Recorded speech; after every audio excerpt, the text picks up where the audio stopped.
oh, it's really sad and there's a real big problem, is not the way that grant reviewers score.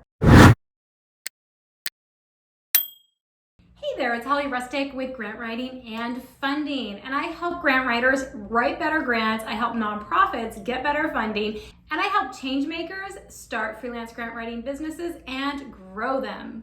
Today we're going to talk about doing the research section in grant proposals. This is so important because as a grant reviewer, I have reviewed grants for nearly a decade. I've written them for nearly 2 decades. This section is very, very insufficient a lot of the time. So let's dig into the why. One reason is that people don't understand that they're writing a grant. Sometimes they think they're writing a fundraising appeal. Very different language that you might use. And another thing is a lot of times people think that the more emotional they are in their grants, the more sad they make their clientele seem or the cause seem, that it'll pull at the heartstrings of grant reviewers, and grant reviewers will be like, oh, I want to fund your project. Here's the thing, we can still pull at those heartstrings without having super emotional writing. We can do that through data. And the thing is every single grant that comes in, there's a reason for it. There's a reason for that program, right? So trying just to get on heartstrings is not the way that grant reviewers score, okay? What they have is a rubric, and they have to use that rubric to score. Let's break that down.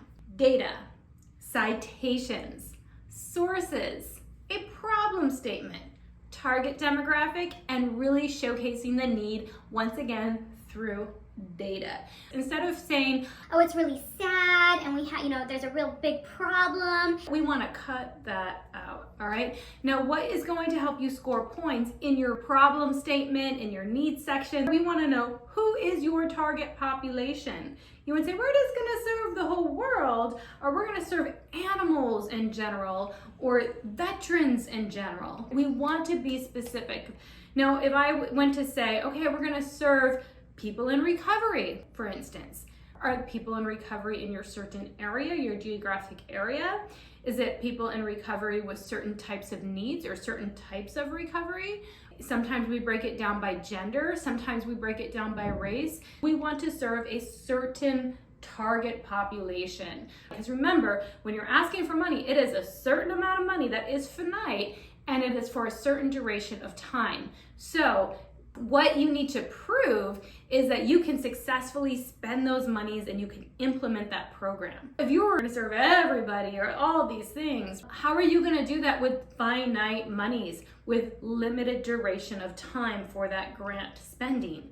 And that's why funding sources really want to know who specifically or what cause specifically are you going to serve.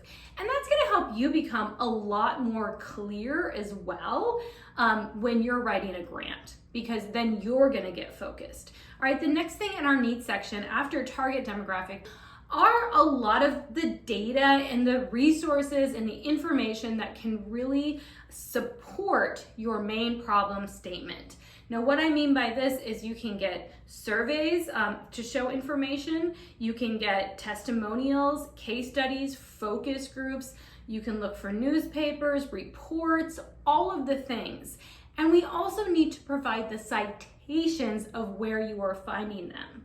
Now, quick note, if you're using ChatGPT or other AI, you need to double check those resources. In early 2023, I have seen citations beautifully listed from ChatGPT, but then when you go to try to find them, they're nowhere to be found.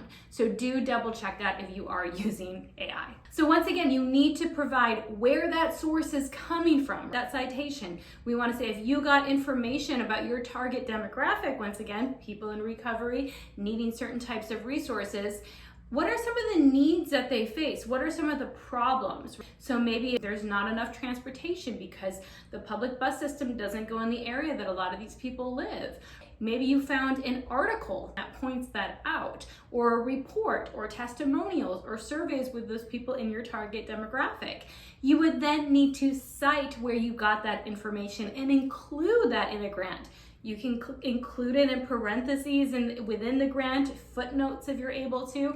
However you want to do that, you can do that. Remember, in a grant, It's not really MLA or APA types of writing that we kind of find in traditional English writing. But I would say if you're using one or the other, stick to it. Don't keep going back and forth. So I'm not going to go down the rabbit hole here on this one, but definitely make sure that you're just consistent. So if you're putting it in parentheses inside the grant narrative, do that throughout. If you're putting it in the footnotes, put it in the footnotes throughout. So now we have our target demographic, we have our sources and our citations and our research that's all pointing to the actual needs here. We're not just pulling things out of the sky, but we're actually pulling real information. So now we need to anchor that with a specific problem statement.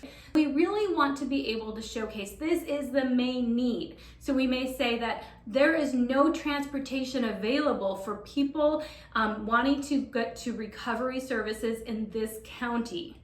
We're using the target demographic, we're being very specific, and we're also pulling some of the information and sources that we found through our research, right? And then we just have this anchor, and that will really anchor your grant. So it's very specific. And when we go into our next series about creating goals and objectives, you're gonna see how we're gonna be able to flip this problem statement that we developed and make it our goal. It becomes much more simple than to write a grant. Now, here's just a quick side tip for you. You may say, Holly, what if I'm finding a lot of research and it's like 10 years old, 15 years old, 20 years old? Most research we want to find is within the past 5 years. However, there are certain exceptions for this. If it is the last study that was done and it was done 10 years ago and it's for a very specific niche population, or even the US Census, that's not done every 5 years, we would just say it's the most recent report that is found for this specific item. So you can list items and research that are older than 5 years.